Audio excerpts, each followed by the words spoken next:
Israeli, any international artist coming to perform here in Tel Aviv is facing with pressure. So who knows if this would not have happened had the game been scheduled in Haifa. Look, Jibril Rajoub, who was the leading figure in the Palestinian Authority, putting pressure and even threatening the Argentinian team not to play in Israel.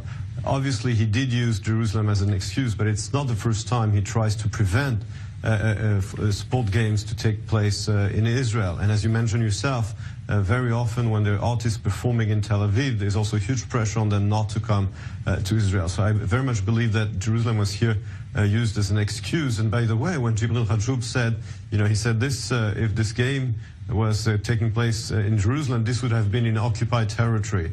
Just for the record, the stadium where the game was supposed to take... Right on the line. Well, it's on the western side of the Green Line. So I know that internationally, by the way, countries don't even recognize Israel's sovereignty on Western Jerusalem. But this Western Jerusalem and Haifa have the same jurisdiction. Well, not exactly, because Jerusalem, according to the UN partition plan, was supposed to become an international city, and Israel's sovereignty over Western Jerusalem was never officially recognized. But that's besides the point, because obviously, if he considers now that Western Jerusalem is also an occupied territory, that's basically what he said.